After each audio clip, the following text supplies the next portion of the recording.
easy go.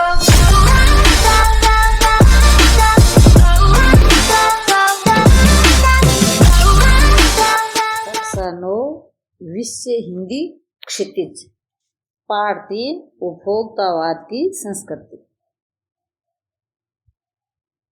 प्रश्न अभ्यास। प्रश्न नंबर 1, लेखक के अनुसार जीवन में सुख से क्या अभिप्राय है? उत्तर, लेखक के अनुसार उपभोग का हो करना ही सुख है, अर्थात जीवन को सुखी बनाने वाले उत्पाद का जरूरत के अनुसार भोग करना ही जीवन का सुख है। प्रश्न नंबर 2, आज की उपभोक्तावादी संस्कृति हमारे दैनिक जीवन को किस प्रकार प्रभावित कर रही है? उत्तर, आज की उपभोक्तावादी संस्कृति हमारे दैनिक जीवन को पूरी तरह प्रभावित कर रही है।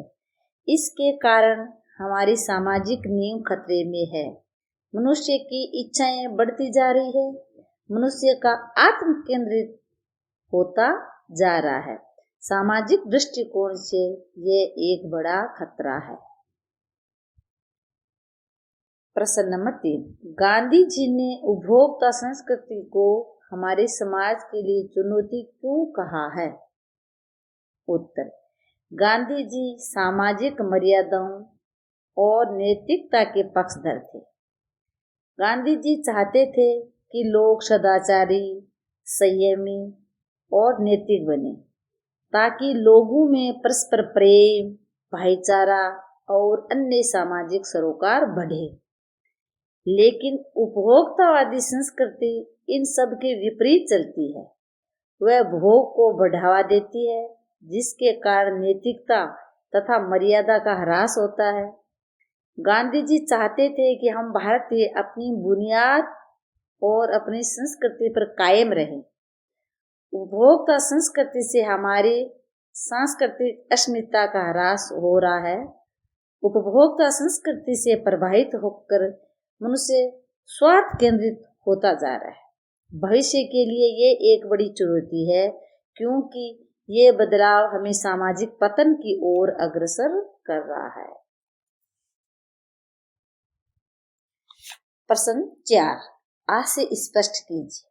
क, जाने अनजाने आज के माहौल में आपका चरित्र भी बदल रहा है और आप उत्पाद को समर्पित होते जा रहे हैं।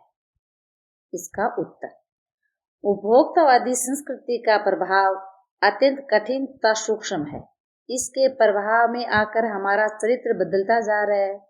हम उत्पादों का उपभोग करते करते न केवल उनके गुलाम होते जा रहे हैं, बल्कि अपने जीवन का लक्ष्य को उपभोग करना मान बैठे हैं। सही बोला जाए तो हम उत्पादों का उपभोग नहीं कर रहे, बल्कि उत्पाद हमारे जीवन का भोग कर रहे हैं। ख, प्रतिष्ठा के अनेक रूप होते हैं, चाहे वे हास्यास्पद ही क्यों ना हो। अब इसका उत्तर, सामाजिक प्रतिष्ठा विभिन्न प्रकार की होती है, जिनमें कई रूप तो बिल्कुल विचित्र हैं। हास्यास्पद का अर्थ है हंसने योग्य। अपनी सामाजिक प्रतिष्ठा को बढ़ाने के लिए ऐसे ऐसे कार्य और व्यवस्था करते हैं कि अनायास हंसी फूट पड़ती है। जैसे अमेरिका में अपने अंतिम संस्कार और अंतिम विश्राम स्थल के लिए अच्छा प्रबंध करना ऐसी झूठी प्रतिष्ठा है, जिसे सुनकर हंसी आती है। प्रश्न 5, कोई वस्तु हमारे लिए उपयोगी हो या न हो, लेकिन टीवी पर विज्ञापन देखकर हम उसे खरीदने के लिए अवश्य लालायित होते हैं, क्यों? उत्तर, टीवी पर दिखाया जाने वाला विज्ञापन बहुत सम्मोहक एवं प्रभावशाली होते हैं। वे हमारी आंखों और कानों को विभिन्न दृश्यों और ध्वनियों के सहारे प्रभावित करते हैं। वे हमारे मन में वस्तुओं के प्रति भ्रामक आकर्षण पैदा करते हैं। खाए जाओ, क्या करें, कंट्रोल ही नहीं होता, दिमाग की बत्ती जला देती है, जैसे आकर्षण हमारी लार टपका देते हैं। इसके प्रभाव में आने वाला हर व्यक्ति इनके वश में हो जाता है और इस तरह अनुपयोगी वस्तुएं भी हमें लालायित कर देती है। प्रश्न नंबर 6, आपके अनुसार वस्तुओं को खरीदने का आधार वस्तु की गुणवत्ता होनी चाहिए या उसका विज्ञापन? तर्क देकर स्पष्ट करें।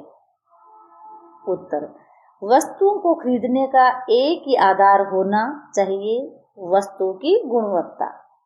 विज्ञापन हमें गुणवत्ता वाली वस्तुओं का परिचय करा सकते हैं।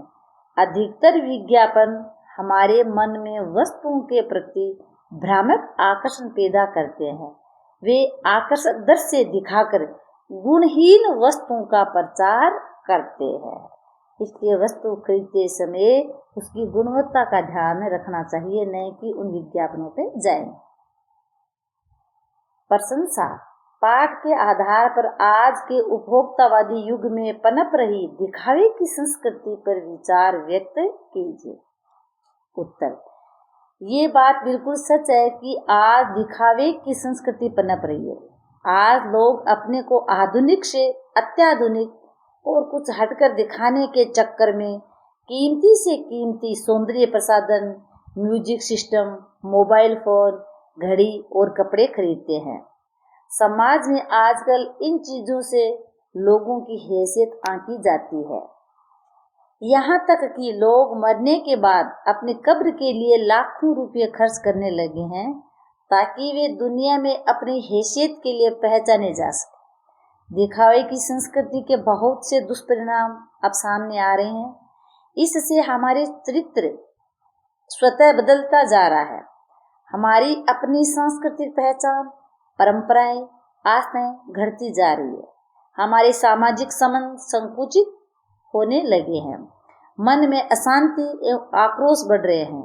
नैतिक मर्यादाएं घट रही है। व्यक्तिवाद, स्वार्थ, भोगवाद आदि कुप्रवृत्तियां बढ़ रही है। प्रश्न नंबर 8, आज की उपभोक्ता संस्कृति हमारे रीति रिवाजों और त्योहारों को किस प्रकार प्रभावित कर रही है? अपने अनुभव के आधार पर एक अनुच्छेद लिखिए। उत्तर, उपभोक्तावादी संस्कृति से हमारे रीति रिवाज और त्योहार भी बहुत हद तक प्रभावित हुए हैं। आज त्योहार रीति रिवाज का दायरा सीमित होता जा रहा है। त्योहारों के नाम पर नए नए विज्ञापन भी बनाए जा रही हैं। जैसे त्योहार के लिए खास घड़ी का विज्ञापन दिखाया जा रहा है। मिठाई की जगह चॉकलेट ने ले ली है। आज रीति रिवाज का मतलब एक दूसरे से अच्छा लगना हो गया है। इस प्रतिस्पर्धा में रीति रिवाजों का सही अर्थ कहीं लुप्त हो गया है। प्रश्न 9, धीरे धीरे सब कुछ बदल रहा है। इस वाक्य में बदल रहा है क्रिया है। ये क्रिया कैसे हो रही है? धीरे धीरे, अतः यहाँ धीरे धीरे क्रिया विशेषण है। जो शब्द क्रिया की विशेषता बताते हैं वे क्रिया विशेषण कहलाते हैं। जहाँ वाक्य में हमें पता चलता है क्रिया कैसे, कब, कितनी और कहाँ हो रही है, वहाँ वह शब्द क्रिया विशेषण कहलाता है। ऊपर दिए गए उदाहरण को ध्यान में रखते हुए क्रिया विशेषण से युक्त 5 वाक्य पाठ में से छांट कर लिखिए। उत्तर, धीरे धीरे सब कुछ बदल रहा है। धीरे धीरे रीतिवाचक क्रिया विशेषण, सब कुछ परिमाणवाचक क्रिया विशेषण है। पॉइंट 2, आपको लुभाने की जी तोड़ कोशिश में निरंतर लगी रहती है। निरंतर रीतिवाचक क्रिया विशेषण है। पॉइंट 3, सामंती संस्कृति के तत्व भारत में पहले भी आ रहे हैं। पहले कालवाचक क्रिया विशेषण है। पॉइंट 4, अमेरिका में आज जो हो रहा है कल वह भारत में भी आ सकता है। आज कल कालवाचक क्रिया विशेषण। और पॉइंट 5, हमारे सामाजिक सरोकारों में कमी आ रही है। परिमाणवाचक क्रिया विशेषण। ये 5 वाक्य छांटे। धीरे धीरे, जोर से, लगातार, हमेशा, आजकल, कम, ज्यादा, यहाँ ऊपर बाहर इन क्रिया विशेषण शब्दों का प्रयोग करते हुए वाक्य बनाइए। उत्तर ख, धीरे धीरे भ्रष्टाचार की बीमारी धीरे धीरे पूरे भारत में फैल चुकी है। जोर से, अचानक यहाँ जोर से विस्फोट हुआ। लगातार, कल से लगातार वर्षा हो रही है। हमेशा, चोरी और बेईमानी हमेशा नहीं चलती। आजकल विज्ञापनों का प्रचलन है और भी जोर पकड़ता जा रहा है। कम, भारत में अनपढ़ों की संख्या कम होती जा रही है। ज्यादा, उत्तर प्रदेश में अपराधों की संख्या पंजाब से ज्यादा है। यहाँ, कल तुम यहाँ आकर बैठना।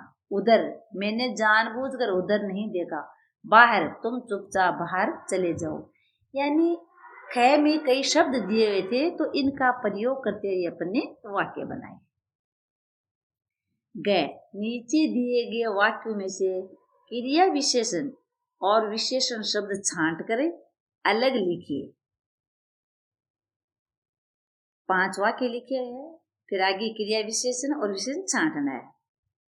वाक्य पहला, कल रात से निरंतर बारिश हो रही है। तो क्रिया विशेषण है निरंतर रीतिवाचक क्रिया विशेषण, कल रात कालवाचक क्रिया विशेषण। दूसरा पॉइंट है, पेड़ पर लगे पक्के आम देखकर बच्चों के मुंह में पानी आ गया। ये है पक्के यानी विशेषण। पॉइंट 3, रसोई घर से आती पुलाव की हल्की खुशबू से मुझे जोरों की भूख लग गई। जोरों की रीतिवाचक क्रिया विशेषण है। उतना ही खाओ जितनी भूख है।